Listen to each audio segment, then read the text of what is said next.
This video is rated MB for mental breakthrough. Break through walls after watching this video, especially after drinking Kool-Aid. Oh yeah, no.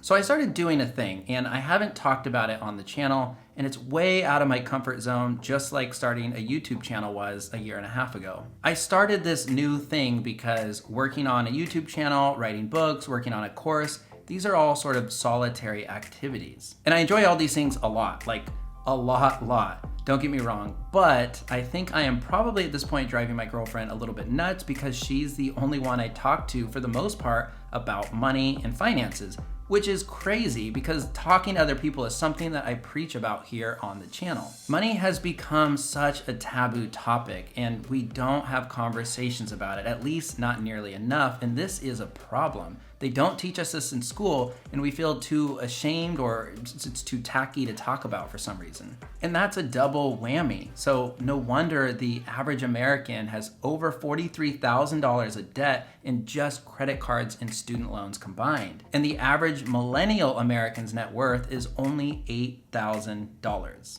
So again, we're not talking about money, and I think it's because if we have too little, we're ashamed. If we have too much, it comes off as arrogant or cocky, and if we have just the right amount, it's just kind of an immature or again, tacky topic to talk about. Anyways, when I realized I'm not practicing what I preach, I set a goal to talk openly and honestly about money with real people. And so, back to the thing I've been doing. I've offered to coach people one-on-one about their finances for free.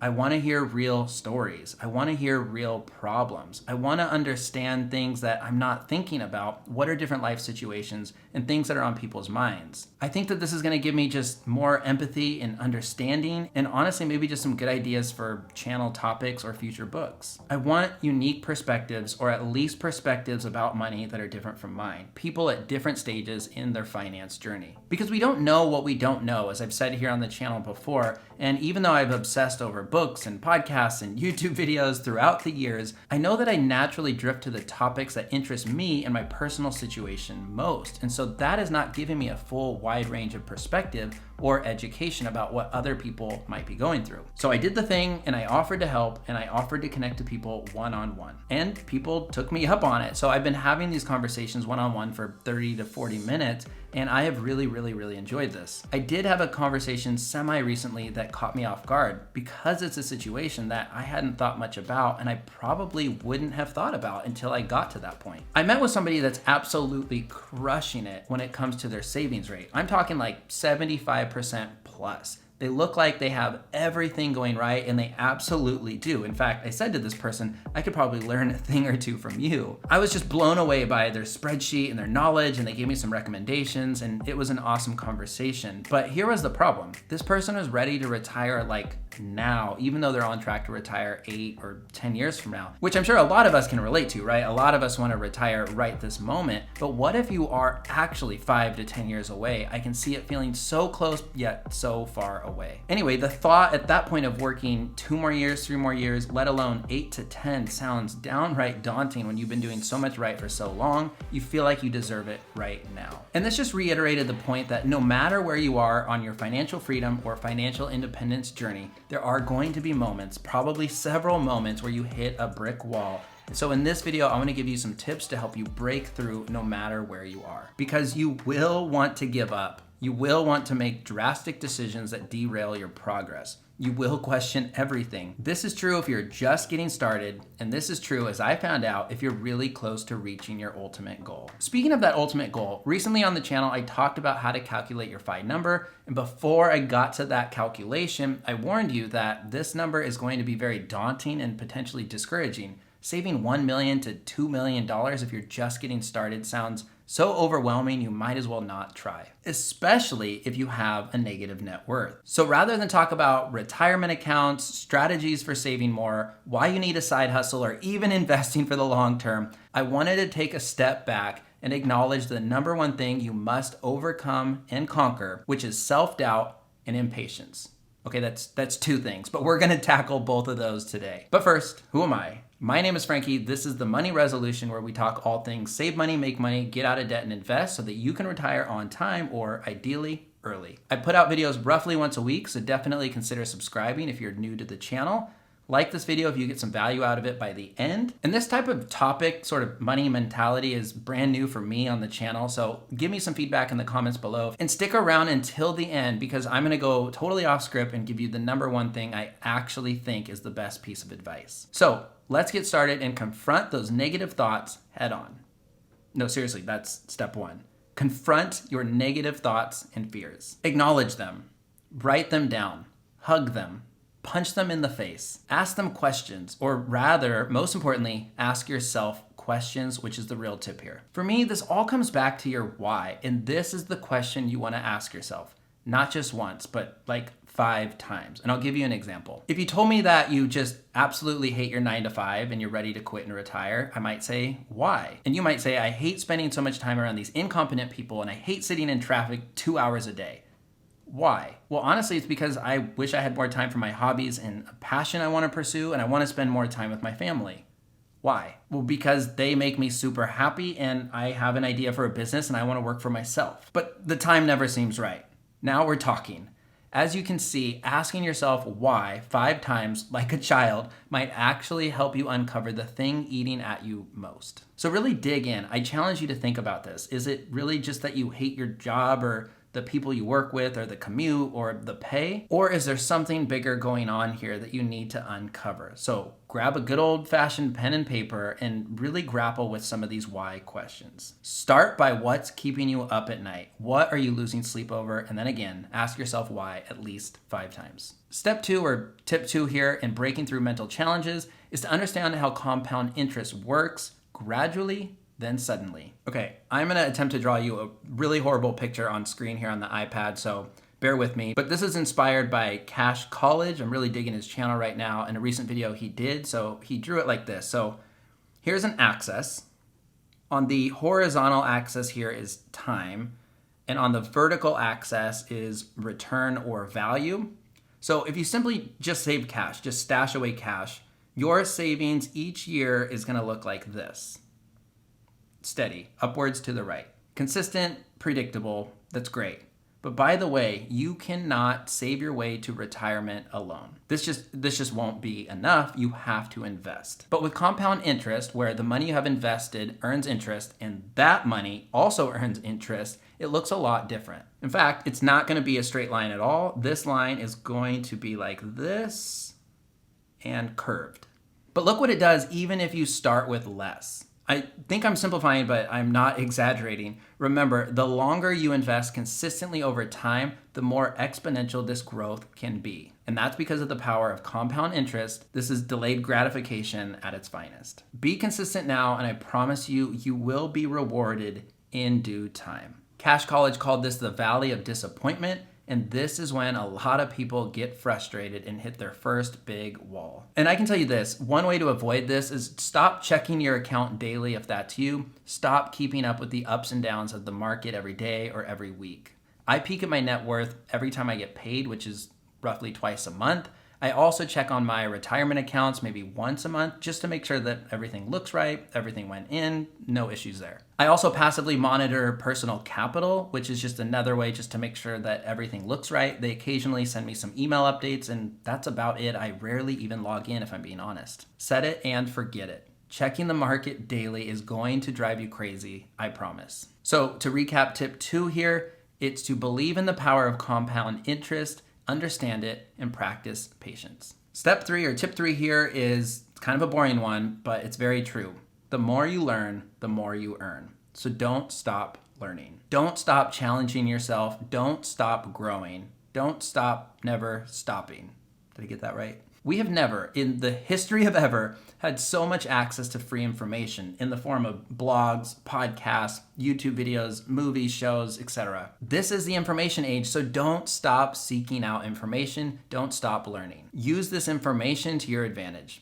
I'll be honest, when I get bored, I grab a new book and I start reading. Or I take notes from a blog that I'm reading and I organize those notes and I put them together in some sort of script that turns out to a video like this on my channel. For me, it's learning and pushing myself creatively to share this information. For you, that might look a lot different, but as long as you're learning and growing your skills, you're going to feel motivated to keep going. Because this truthfully goes beyond finances, right? This is the same thing that happens when we get tired of our job. If you learn a new skill, you might be more likely to get promoted or potentially set yourself up to be better qualified for a different job at a different company. Sometimes just change of scenery can really help if you're feeling bored and frustrated with your job. But maybe it's not a new job or a different position at your own company. Perhaps you pursue a side hustle or a hobby, and perhaps that hobby turns into a side hustle or even a passive income stream. So shake it up, keep learning, keep moving, find something you love or miss and do that, even if it can be a bit spendy. Your path is not linear. Do your best to keep yourself happy. This is a great way to break through. Get out of your comfort zone, and this is gonna help you get out of your head and get out of your rut. Tip number 4 here is to break down bigger goals into smaller goals, but more importantly, to celebrate these small wins. I'm not gonna spend too much time talking about the former. I think a lot of us know that a great way to tackle a giant project or a big goal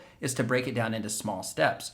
But one thing a lot of people don't talk about is celebrating small wins. One tip I will offer though is to visually track these small goals. So at freedebtcharts.com, you can download free or cheap charts that you can help track and monitor sort of your progress towards certain goals, either paying off debt or potentially saving for a house or certain investments. And I gotta say, it is super cathartic to fill in little boxes as you reach new milestones. Debt-free charts. I got it wrong. I'll link to this in the description down below. Look at this one, looks like Candyland. Mortgage-free land. Clever. But what I really wanted to focus on is the second part of this tip, which is to celebrate small wins. This is incredibly important in your journey, and it's gonna help you push through and stay motivated. If you're not having fun as you go, you're honestly not doing it right. We rarely go out to dinner, for example, but we recently did. We got an awesome sushi dinner celebrating 1,000 subscribers here on the channel, which is still just, wow. We buy a bottle of champagne each time one of us maxes out one of our accounts, like our Roth. We also might add dessert to our weekly food box that we order from Dinnerly if one of us accomplished something awesome at work or finished a big project. Apparently, we're motivated by food and drinks, so there's that. But those are inexpensive little rewards we really look forward to. And honestly, it just feels really good sometimes to brag out loud. So it's not rare for us to just shout out about what our net worth currently is at when we get paid. Either way, don't forget to celebrate in your own way, in a fiscally responsible way. It is insanely important that you celebrate these small victories. Guilt-free, but fiscally responsible, but guilt-free. Okay, Dad. Tip 5 here is to keep your goals in sight. And I mean, literally. As with most things, when our goals are out of sight, they are out of mind. That's why you need to keep your goals front and center. Little reminders that are gonna keep you motivated that you're gonna see often. I love the idea of just updating your computer background or your iPhone or phone wallpaper. Things like a trip you're really looking forward to, or a beach house that's your ultimate dream when you retire, or a picture of your kids' college that you're saving up for, or just a picture of you and your significant other on your desk of you two traveling because that's something you're really looking forward to doing once you reach your FI number. Some people go as far as making a vision board, and I'll admit I went to do this not that long ago. I got as far as like cutting out all the things, but I didn't actually put them on the board. But once again, just the process of going through and cutting out things that were going to be on a vision board was super cathartic and motivating. But you could also just frame a motivational quote or put a picture of your favorite golf course on your desk, whatever works for you. Just keep these things front and center. Keep your goals visually in focus. It seriously makes a huge, huge difference to have that little bit of a reminder every single day. So those are the 5 tips to help you break through walls and keep you motivated on your path towards financial freedom or financial independence and early retirement. But I am gonna offer you one more tip here. This bonus tip is to try to increase your income. You can really only save so much. At a certain point, like I talked about in my last video, you're gonna hit that breaking point where saving more actually makes you physically unhappy. And we don't wanna go that far. But the amount of money that you can earn is somewhat limitless as a side hustle or a new hobby that can turn into a side hustle or passive income. And passive income is an awesome thing to chase, and I've put out a couple of videos about passive income here on the channel. I personally have started pursuing that as well. I've written a couple of books. I have this YouTube channel now. Even something as simple as, if you're going through a purge around the house, sell items that you were going to give away. If you can come up with another $500 or $1,000, this money invested can really compound and add up over time. Either way, idle hands are the devil's playground, which is a really dark phrase, so I hope I'm using it right. But honestly, screw all that. Here is the off-script actual best piece of advice that I can give you. remember that the journey is the best part. And I don't care if I'm venturing into cliche or corny here. This is absolutely incredibly important that you remind yourself this. Enjoy the journey, enjoy the ride. As much as I want to be, 45 and retired, I remind myself that I don't actually want to be 45. I'd rather be 35 on a mission because there is so much still to experience between 35 and 45. Don't skip to 50, 60, 70 years old in your mind if you're 30 or 40 or even 20. Enjoy these years, enjoy your youth. There is so much life still to experience, so many special moments. If you have kids, for example, enjoy every second of it. Find a cause and make a difference in the world. Grow a skill. Exercise often. Take advantage of your age because time is your most valuable asset, not your retirement portfolio. Practice gratitude and slow down. Appreciate the little things. Appreciate the journey. I really wanted to leave you with that thought and also express my gratitude for you, the viewer, for checking out this channel, but I don't actually just see you as a viewer or a commenter or a subscriber. I want you to know that I see everyone that views this video as people because that's what we all are. And that is why I try to reply to every single comment for people that took time out of their day to check out my video and some of my thoughts. So let me know down in the comments below which tips sort of resonated with you, or once again, if you have any tips you'd love to add to the list that help you break through when you're feeling a little fatigued on your FI journey. And in general, on any of these videos, I just love hearing about people's journey. So let me know where you're at in your journey to FI. Once again, my name is Frankie. This is The Money Resolution. Like this video if you got some value out of it. It helps other people discover it. Subscribe to The Money Resolution if you want to know more about early retirement. I put out videos weekly because once again, this video and talking to you guys, this is sort of my therapy on my journey, which is only 3 years in. And I'm really hesitant to put this next thing out there, but as I mentioned, I've been meeting with people one-on-one. So I want to offer that to you. In the description down below, I'm gonna put a link to my calendar and some open slots I have over the next 3 or 4 weeks or so. I don't know how long I'm gonna continue this, but definitely take me up on it. Take advantage of this and let's chat for 30 minutes. It'll be totally private and totally free. I just wanna hear about you, your journey, how you discovered the channel. If you have any questions, thoughts, ideas, all that is fair game. Most importantly, I wanna know what keeps you up at night, and if there's anything I can do to help, I would be happy to offer that. And here's why.